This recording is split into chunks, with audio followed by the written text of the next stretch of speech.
Vamos a iniciar este conversatorio preguntándole al profesor Grimaldo cómo inicia usted su formación en matemáticas y desde cuánto tiempo hace que viene en este trabajo. Me matriculé en la Facultad de Ingeniería de la Universidad de Cartagena y allí hice un año de estudios. Afortunadamente ese año el pensum contenía solamente matemáticas, de manera que eso me sirvió de punto de partida.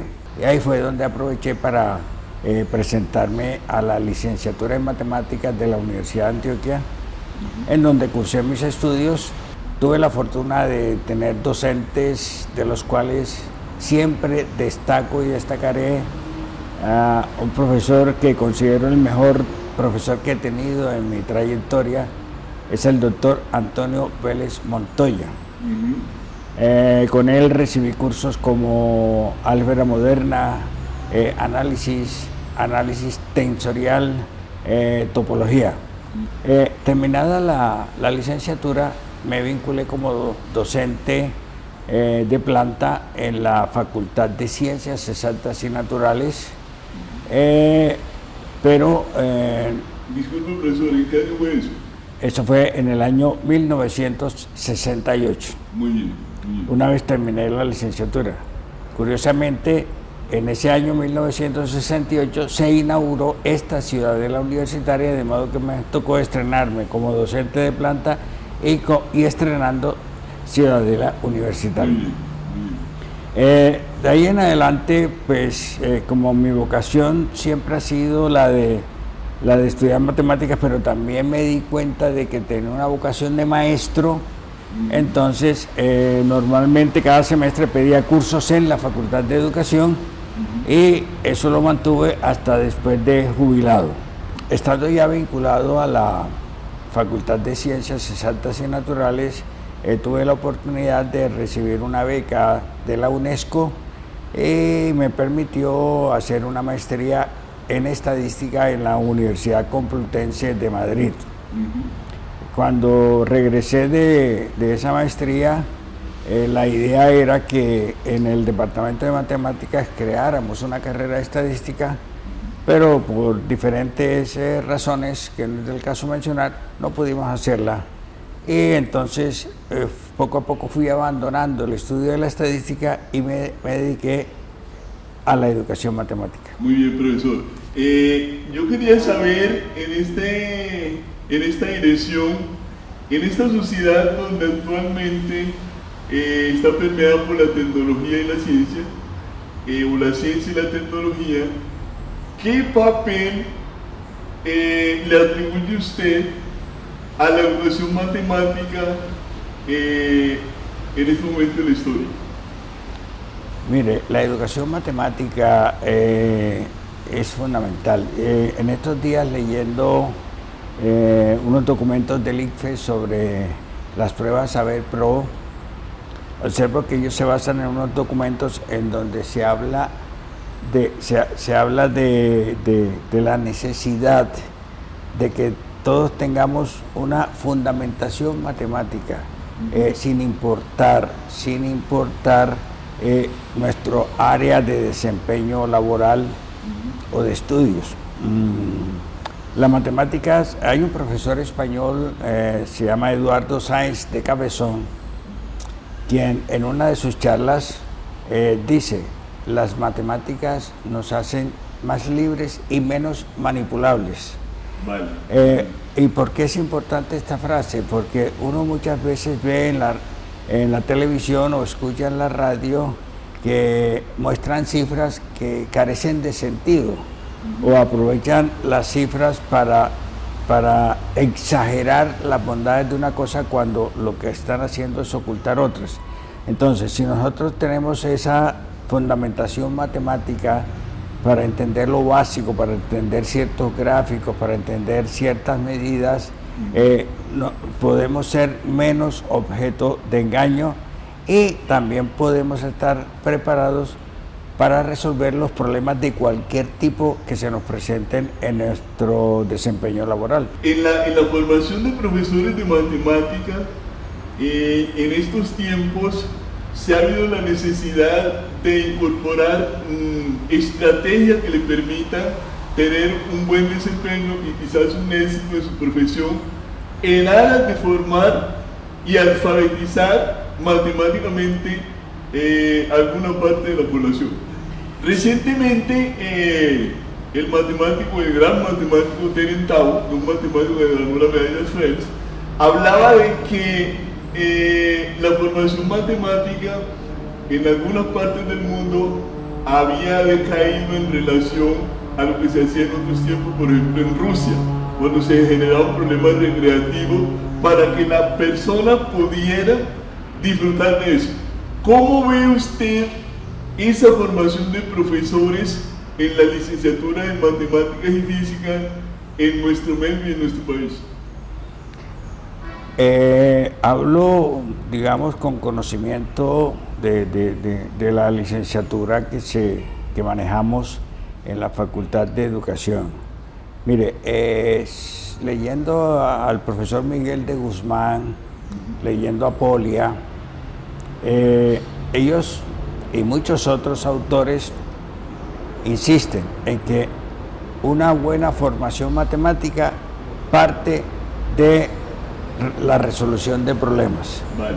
Si nosotros nos dedicamos a resolver problemas de rutina, a resolver ecuaciones, a resolver ecuaciones de segundo grado, pero si no sabemos por qué se origina, de dónde se origina una ecuación de segundo grado, pues estamos perdiendo el tiempo. Entonces es importante que los docentes, los futuros docentes, nos apropiemos de diferentes estrategias para estimular en los estudiantes el trabajo de resolución de problemas. Vale. Yo estoy haciendo un trabajo hace años con mis estudiantes y con base por ejemplo, en ese trabajo que tú mencionas de los rusos, hay un libro, por ejemplo, que se llama Antiguos Problemas Recreativos en Rusia, en donde se ve el trabajo que ellos hacían para inducir a los jóvenes al estudio de la matemática. De modo que, resumiendo, es importante que los profesores diseñemos, nos enteremos, conozcamos diferentes estrategias para la resolución de problemas y de esa manera entusiasmamos a los jóvenes hacia la matemática. Muy bien, profesor Grimaldo. Un elemento adicional que le quería que conversáramos es en relación a los patrones, a propósito de la estrategia que usted mencionaba, los patrones en la resolución de problemas que debe y las habilidades que debe tener una persona cuando se enfrenta a algún tipo de problema. Por ejemplo, los problemas verbales. Y usted ha hecho un trabajo relacionado con ese tema, ha hecho una investigación y ha publicado productos de esa investigación. Esos patrones en un problema de ese tipo, los verbales, ¿cómo se pudieran identificar y que le pudieran servir a los futuros profesores y en otras profesiones para abordarlo? ¿Cómo construir esos patrones? Sí, hay muchos problemas en matemáticas en los cuales no se puede hacer una resolución directa, sino que hay que buscar unas regularidades. Por ejemplo, si a mí me preguntan en ese momento si voy a dividir 3 elevado a 2025, lo voy a dividir entre 7, ¿cuál es el residuo? Pues una de las formas podría ser, bueno, busquemos una calculadora, pero ¿dónde voy a encontrar una calculadora que me permita hacer esa división? Es casi imposible.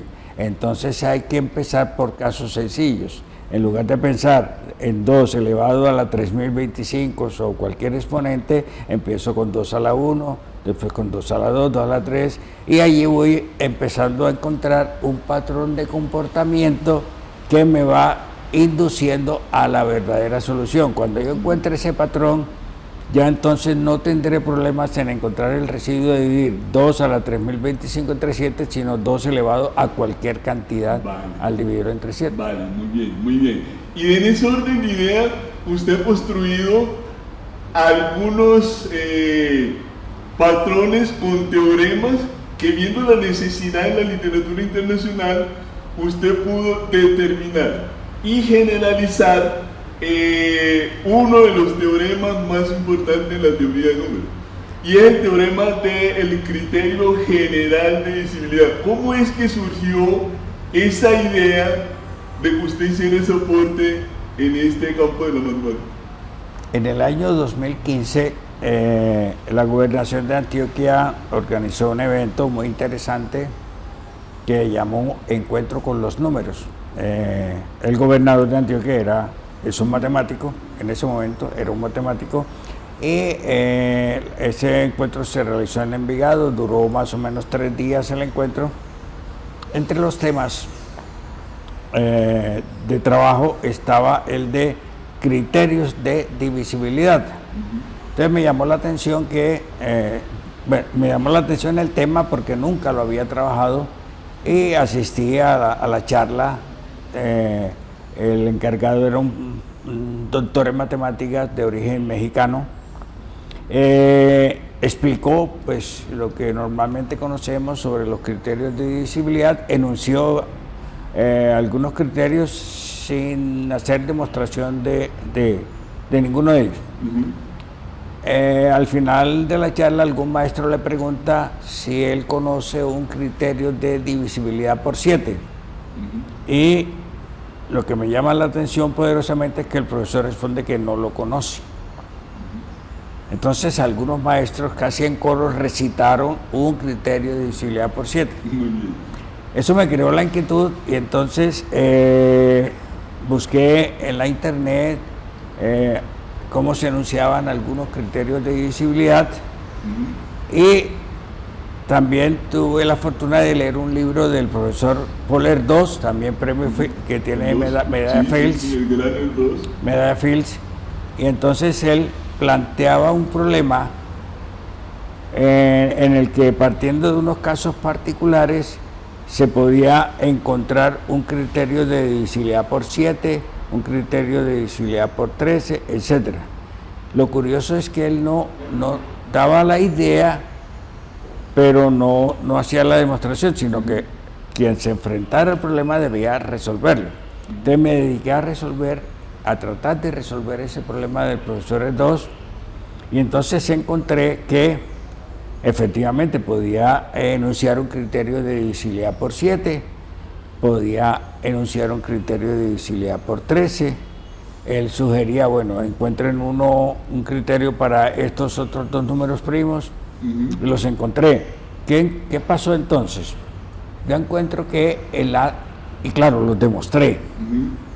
Encuentro que en las demostraciones había una regularidad, había un patrón de comportamiento, y eso me indujo a pensar que debería ser posible construir un criterio universal de divisibilidad que nos permitiera dejar de enunciar los criterios de divisibilidad como recetas.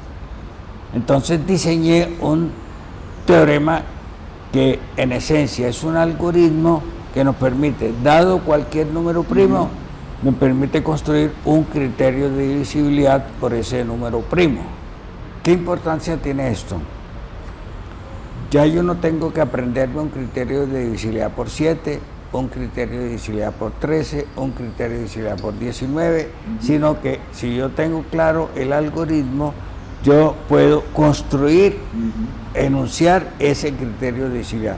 Ya de esa manera los criterios de divisibilidad dejan de ser meras recetas para convertirse en algo que el estudiante, el profesor puede construir.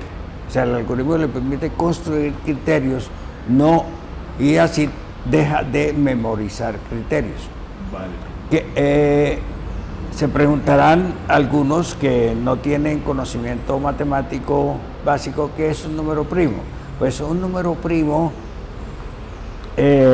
es un número natural. Los números naturales son 1, 2, 3, 4, etcétera. Es un número natural mayor que 1 que tiene exactamente dos divisores diferentes, dos divisores naturales diferentes, el 1 y el mismo número. Por ejemplo, el 2. El 2 es un número primo porque sus únicos divisores naturales son 1 y 2. 3 es un número primo porque sus únicos divisores naturales son 1 y 3. 6 no es primo porque tiene divisores 1, 2, 3 y 6. Ya tiene más de 2 divisores naturales, entonces ya deja de ser primo. Eso.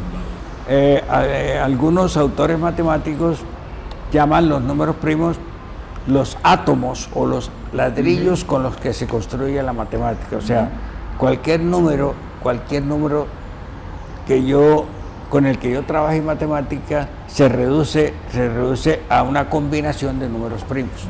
Vale. Y en ese orden de idea, profesor Grimaldo, me gustaría que nos mencionara brevemente, en el caso de la formación de un licenciado en matemática y o física, ¿qué importancia tiene que él, como licenciado, que va a formar personas para diferentes carreras, conozca primero el teorema, el criterio general de visibilidad, y segundo, todos los aspectos de la aritmética y la teoría de números? Claro, sí, como te decía, algunos autores llaman los números primos los ladrillos, sí, o los átomos con los que se construye la matemática. Mire, hay un tema ahora muy de moda, que es el tema de la criptografía. Si nosotros pues manejamos tarjetas de débito, tarjetas de crédito, y las claves están hechas con base en números primos. O sea, hay todo un trabajo de teoría de números que está escondido detrás del manejo de una simple aplicaciones reales. Entonces, la importancia es que, o sea, si a mí me piden un criterio de divisibilidad por 9 y yo digo, recito, un número es divisible por 9 si cumple tal cosa, pues no estoy aprendiendo nada. Pero si cuando a mí me dicen, construya un criterio, construyalo, o sea, no se lo aprende de memoria, entonces, pero si yo tengo claro ese teorema que hemos diseñado, entonces ya ahí hay todo un proceso de aprendizaje, porque me permite fijar un conocimiento. Entonces es importante que yo le aconsejaría a los profesores de bachillerato, educación básica y media, trabajar con ellos. Incluso podemos hacer el trabajo de ir con ellos, lograr que vayan construyendo esos criterios de divisibilidad. Ya para ir finalizando, ¿ese trabajo está publicado? No está publicado, está en proceso de publicación. Y para ir finalizando la conversación, dado un número primo, usted nos podría mostrar cómo construir ese criterio de visibilidad. Claro. La idea del algoritmo es esta: si a mí me dan cualquier número primo, cualquiera, diferente de 2 y de 5, si yo tengo claro el algoritmo, el teorema, puedo de una vez construir un criterio de divisibilidad por él. Por ejemplo, me dicen, construya un criterio de divisibilidad por 29. 29 es un número primo porque sus únicos divisores naturales son 1 y 29. Pero alguien me dice, no, yo quiero un criterio de divisibilidad por 41. Son los números primos. Entonces, miren, si yo tuviera que aprenderme un criterio de divisibilidad por 29, por 41, por 47, etc. Entonces, simplemente, para cada número primo que me den, yo busco el menor múltiplo de 29 que supere en una unidad a un múltiplo de 10, lo supere o esté por debajo de él. Por ejemplo, 29 es 3 por 10 menos 1. O 41 es 4 por 10 más 1. Cuando yo tengo un número cualquiera, a su n menos 1, a su 2, a su 1, a su 0. Este número en la sistema decimal de base 10, si yo le quito las unidades, me queda esta cantidad que es el número de decenas que hay en él. O sea, este número es 10 veces el número de decenas más la cifra de las unidades. Entonces, ¿en qué consiste el criterio? Como 29 es 3 por 10 menos 1, entonces ya tengo el criterio. Un número natural es divisible por 29 si y solo si al sumarle al número de decenas contenidas en él 3 veces la cifra de las unidades. O sea, el discriminante ese es 3 veces el número de decenas más, el número de decenas más 3 veces la cifra de las unidades. O sea, el número es divisible por 29 si solo si al sumarle al número de decenas contenidas en él 3 veces la cifra de las unidades, el resultado es divisible por 29. Como 41 es 4 por 10 menos 1, entonces el número será divisible por 41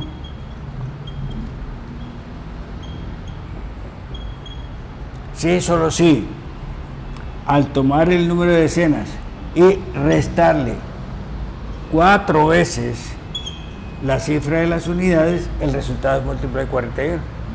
Y así, dado cualquier número.